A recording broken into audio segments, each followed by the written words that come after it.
Hey, regarde, Julien, je viens de m'acheter un bol. Quoi?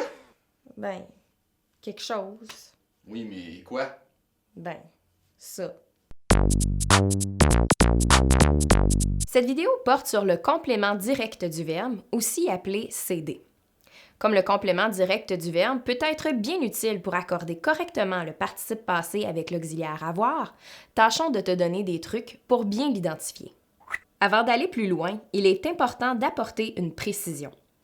Un complément direct ne fera jamais partie d'un groupe verbal dont le noyau est un verbe attributif. Les principaux verbes attributifs sont les suivants: être, paraître, sembler, devenir, rester, demeurer et avoir l'air. En présence de l'un d'eux dans une phrase, on parlera plutôt d'attribut du sujet. Maintenant, revenons au complément direct du verbe en observant la phrase suivante. Il cherche. Il cherche est une phrase de base contenant un sujet, le pronom il, et un prédicat dont le noyau est le verbe cherche. Mais peut-être te demandes-tu ce que cherche cette personne? Eh bien, ajoutons au verbe cherche un complément direct. Il cherche la solution. Tu remarques que la solution complète le verbe conjugué cherche et se place directement après celui-ci. En effet, le complément direct se place généralement après le verbe. Sache que le complément direct peut aussi se placer avant le verbe, mais dans ce cas-ci, il prendra plutôt la forme d'un pronom. Observe bien la transformation. Voici une première stratégie pour repérer le complément direct dans une phrase. Le complément direct ne peut pas être déplacé à l'extérieur du groupe verbal. Reprenons la même phrase. Il cherche la solution et voyons si nous pouvons déplacer ce qui suit le verbe ailleurs dans la phrase. Il, la solution, cherche est incorrect. La solution, il cherche est aussi incorrecte. Comme tu le constates, le groupe nominal la solution complète bel et bien le verbe cherche puisque nous ne pouvons pas le déplacer à l'extérieur du groupe verbal. Bien qu'elle soit très utile pour délimiter un groupe verbal, cette stratégie n'est cependant pas suffisante à elle seule pour confirmer hors de tout doute la présence d'un complément direct. Il faut aussi savoir que le complément direct du verbe est lié directement au verbe.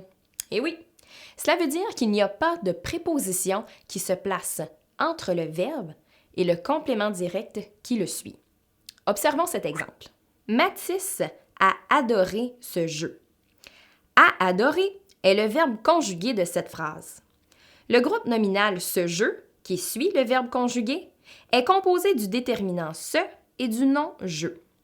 Puisqu'aucune préposition ne se place entre le verbe et ce groupe nominal, ce jeu pourrait bien être un complément direct. Tentons de le prouver une fois pour toutes à l'aide d'une deuxième stratégie, celle du remplacement.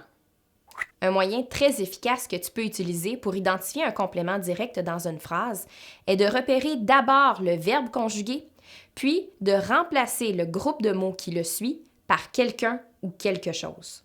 Revenons à Mathis et son jeu. Mathis a adoré ce jeu. Je détermine d'abord que le verbe conjugué est à adorer.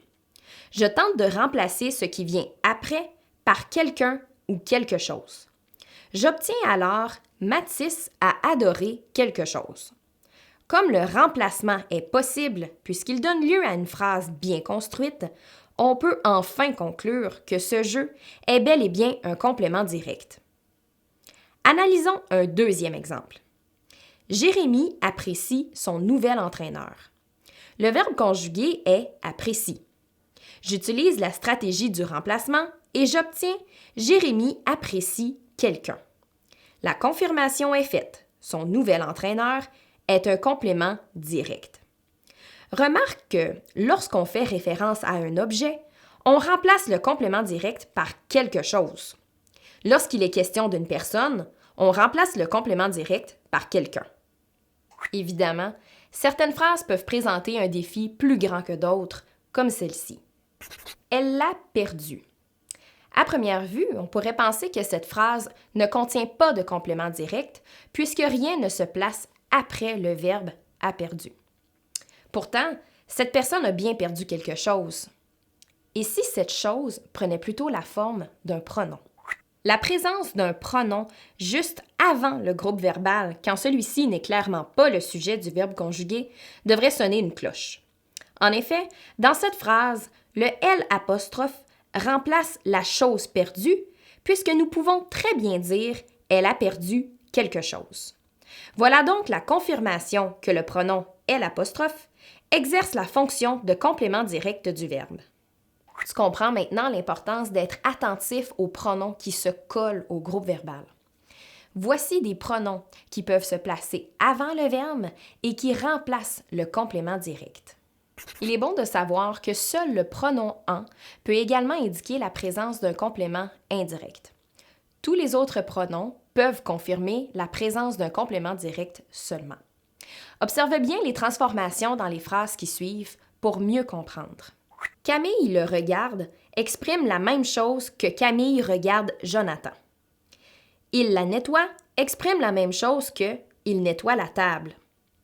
Maxence les sélectionne. Maxence sélectionne les membres de son équipe. William en achète. William achète des carottes.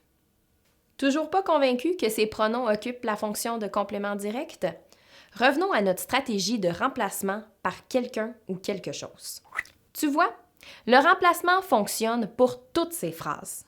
Tu as maintenant la preuve irréfutable que tous ces pronoms occupent la fonction de complément direct du verbe.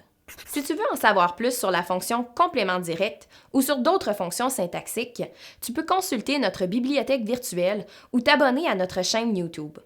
Tu peux aussi nous suivre sur les réseaux sociaux. Tous les autres pronoms peuvent confirmer prénom. Seul le pronom « en » peut également confirmer remplacer. Tous les autres pronoms peuvent seulement confirmer